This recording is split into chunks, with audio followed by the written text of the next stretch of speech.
আসসালামু আলাইকুম, welcome to my new channel. তো আজকে তৈরি করেছি খুব মজাদার ফ্রাইড রাইস রেসিপি। চলুন রেসিপিটি শুরু করা যাক। প্রথমেই নিয়ে নিচ্ছি 1 কেজি পোলাওর চাল, তারপর নিয়েছি একটা হাঁড়িতে 1.5 কেজি পানি এবং কিছু পরিমাণে জিরা, তেজপাতা, এলাচ, লবঙ্গ আর 2 টেবিল চামচ সয়াবিন তেল দিয়ে আমি এটাকে ঢাকনা দিয়ে ঢেকে দেব প্রায় 80% গরম হওয়া পর্যন্ত। তো আমি পোলাওর চালটা ধুয়ে রেখেছি। তো এখানে প্রায় বলক আসবে না, এরকম আগ মুহূর্তে আমি পোলাওর চালগুলো দিয়ে দেবো। একদম ফুটন্ত গরম পানিতে আমি এই চালগুলো দিব না।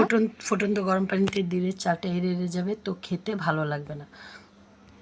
একটু বলক আসা আগ পর্যন্ত দিতে হবে, তারপরে ঢাকনা দিয়ে ঢেকে দেবো বলক আসা পর্যন্ত। তো বলক এখানে চলে আসছে, আসার পর আমি এটাকে ভালো করে নাড়াচাড়া করে দেব এবং আমি দেখব যে এটা আমার কী পর্যন্ত সিদ্ধ হয়েছে। তো এখানে প্রায় আমার সিদ্ধ হয়ে গেছে।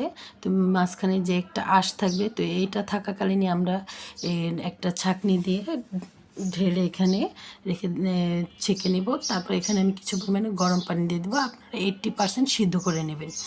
তো আমার এখানে প্রায় এটা হয়ে গেছে। আমি একটু ঠান্ডা পানি দিয়েও ধুয়ে নিয়েছি। তো তারপর এখানে একটা কড়াইতে আমি তেল গরম করে দিয়েছি, অল্প একটু তেল দিয়েছি। তো তেল দেওয়ার পর আমি 2টা ডিম দিয়েছি। ডিমটাকে ভালো করে ফেটিয়ে নেব। ফেটানো হয়ে গেলে এখানে আমি কিছু পরিমাণে লবণ আর গোলমরিচ গুঁড়া দিয়ে এটাকে ভালো করে মিশিয়ে নেব। তো মিশানো হয়ে গেলে আমি এখানে এটাকে মিশানো হয়ে গেলে একটা সাইডে রেখে দেব।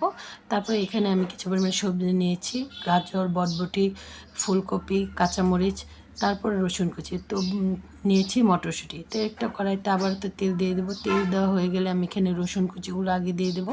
রসুনটাকে একটু ভাজা ভাজা করে নেব যাতে পুরো ফ্লেভারটা পোলাওতে ছড়ায়। তো ভাজা ভাজা হয়ে আসলে আমি এখানে সবজিগুলো দিয়ে দেবো। সবজি দিয়ে আমি 2 টেবিল চামচ লবণ দিয়ে আমি এটাকে খুব ভালো করে ভাজা ভাজা করে নেব।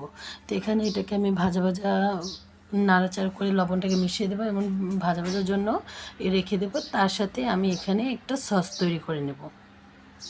তো এখানে একটা বাটিতে আমি 3 টেবিল চামচের মতো সস নিয়েছি আর 2 টেবিল চামচের মতো সয়া সস নিয়েছি। এখানে 1 টেবিল চামচের মতো লেবুর রস দিয়েছি, 2 টেবিল চামচ চিনি দিয়েছি, 2 টেবিল চামচ গুঁড়ো দুধ দিয়েছি। দেওয়ার পরে এটাকে আমি ভালো করে একটু পানি দিয়ে মিশিয়ে নেব। একটু ঘন ঘন করে নেব।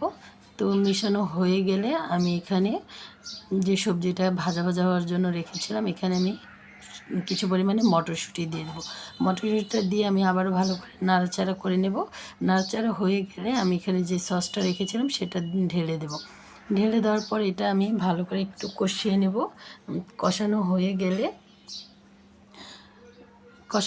আমি এখানে দিয়ে দেবো পোলাওর যে চালটা ছিল, এখানে আমি ঢেলে দেব। ঢেলে দিয়ে আমি খুব ভালো মতো এটাকে মিক্স করে নেব যাতে প্রতিটা পোলাওর গায়ে সসটা ভালো মতো লেগে যায় এবং সম্পূর্ণটা ভালো করে মিশিয়ে নেব। তো মিশানো হয়ে গেলে এখানে আমি লবণ আর চিনিটা আপনারা একটু চেক করে দেখবেন, যদি কম বেশি হয় তাহলে একটু দিয়ে নেবেন। তারপর আমি একটা ঢাকনা দিয়ে প্রায় 2 মিনিটের জন্য দমে দিয়ে দেব। তো দমে দেওয়া হয়ে গেলে আমি ঢাকনাটা খুলে কিছু পরিমাণে কাঁচামরিচ আর ডিমটা যে ফেটে রেখেছিলাম সেটা আর কিছু পরিমাণে গোলমরিচ দিয়ে দেবো।